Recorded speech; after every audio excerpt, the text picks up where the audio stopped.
안녕하세요. 두드림 성형외과 임찬수 원장입니다.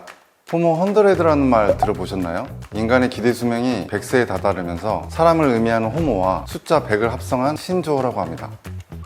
이런 와중 우리나라 고령화가 빠르게 진행되고 중장년의 사회활동 기간이 늘어나면서 좀 더 자신있게 사회생활을 할 수 있도록 도와주는 동안성에 대한 관심이 많이 늘고 있는 게 체감되는데요.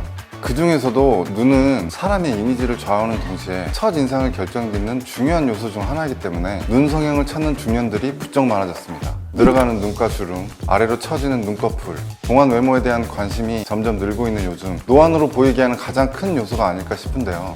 그래서 오늘 두드려볼 이야기, 미적인 부분과 기능적인 부분, 이 두 마리 토끼를 모두 잡을 수 있는 상안검 수술에 대한 모든 것입니다.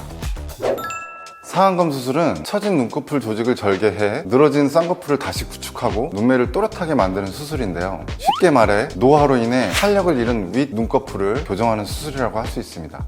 상안검 수술을 쌍꺼풀 수술과 헷갈려 하시는 분들이 굉장히 많습니다. 사실 기본적 원리는 쌍꺼풀 수술과 아주 비슷하지만 이 둘은 근본적인 차이가 있는데요. 바로 피부 절제량입니다. 나이가 들면 피부가 처지기 때문에 그만큼 절제해야 되는 피부의 양이 많아집니다. 그래서 보통 20대, 30대 분들이 말 그대로 쌍꺼풀을 만들기 위해서 하는 수술은 쌍꺼풀 수술이라고 하고요. 중년분들이 노화로 인한 피부 처짐 등으로 답답해 보이는 눈을 시원하고 또렷하게 만들기 위해서 하는 수술을 상안검 수술이라고 합니다. 상안검 수술, 앞에서 제가 미용적인 부분과 기능적인 부분까지 동시에 개선할 수 있는 수술이라고 말씀드렸는데요. 물론 미적 개선만을 목적으로 수술을 하신 분도 계시지만 대부분은 노화로 인해 시야가 가려질 정도로 눈꺼풀이 처져서 눈가가 짓무르고 눈을 더 뜨려고 힘을 주면서 그로 인해서 이제 눈의 피로가 계속되거나 눈에 경련이 오거나 속눈썹이 눈을 찌르는 등 기능적인 목적 개선을 위해서 수술을 하시는 경우가 많습니다. 상안검 수술은 약 1시간 정도 소요되는데요. 어떤 수술을 추가로 진행하느냐에 따라 수술 시간은 달라질 수 있습니다. 수술에 들어가기 전 눈꺼풀 피부의 처짐 정도, 제거할 피부의 양을 측정한 후 디자인을 하는데요. 사실 상안검 수술에서 가장 중요한 부분이 바로 이 디자인 과정입니다. 피부의 처짐 정도, 쌍꺼풀 좌우의 편차를 고려해야 하는 것은 물론 필요에 따라서는 눈매 교정 혹은 지방 이식을 해야 되는 경우도 있기 때문에 저희는 수술 전 디자인 과정을 세심하게 신경 써서 진행하고 있습니다. 이렇게 디자인을 마친 뒤 국소 마취나 수면 마취를 하고 쌍꺼풀 라인을 따라서 절개를 한 후 늘어진 피부와 지방을 제거합니다. 그리고 디자인된 쌍꺼풀 라인을 만든 뒤에 피부를 봉합하며 수술을 마무리하게 됩니다. 수술 후 뭔가 붓기의 경우 사람마다 편차가 있겠지만 당일보다는 2-3일 뒤에 더 심할 수 있는데요. 이 경우 수술 당일부터 3일까지만 냉찜질을 신경 써서 해주시면 붓기를 최소화하실 수 있습니다. 3일 이후로는 온찜질을 해주시면 더 도움이 되고요. 이렇게 회복 기간을 거쳐 수술 후 일주일이 지나면 실밥을 제거하게 되는데요. 최종적으로 수술 후 완전히 자리 잡기까지는 길게 1년까지도 설명을 드리는데 보통 6개월 정도 지나면 대부분 자리를 잡습니다.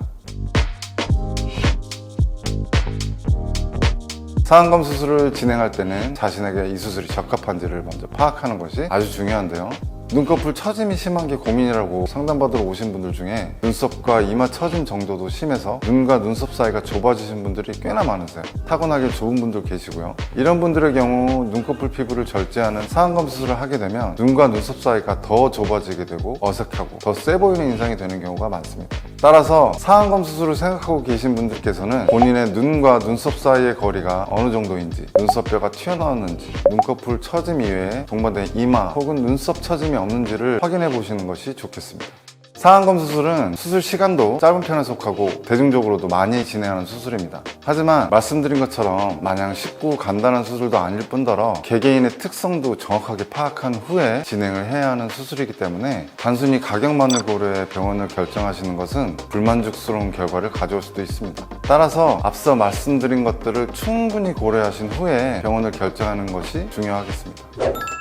오늘은 이렇게 상안검 수술에 대해서 이야기해 봤는데요. 환자분들께 종종 상안검 수술은 언제 하는 게 좋을까요? 라는 질문을 받곤 합니다. 사실 상안검 수술에 있어서 적당한 수술 시기라는 것은 없습니다. 중년 눈 성형으로 불린다고 해서 중년에만 하는 수술도 아니고요. 자신이 필요하다고 생각될 때가 가장 적합한 시기이기 때문에 고민하다가 눈꺼풀이 더 처지고 약해지기 전에 가까운 병원에 내원하셔서 상담을 받아보시는 것을 꼭 추천드립니다. 영상을 보고 상안검 수술에 대해 더 궁금한 점이 있다면 댓글로 달아주세요. 그럼 저는 다음에 더 유익한 이야기로 찾아뵙겠습니다.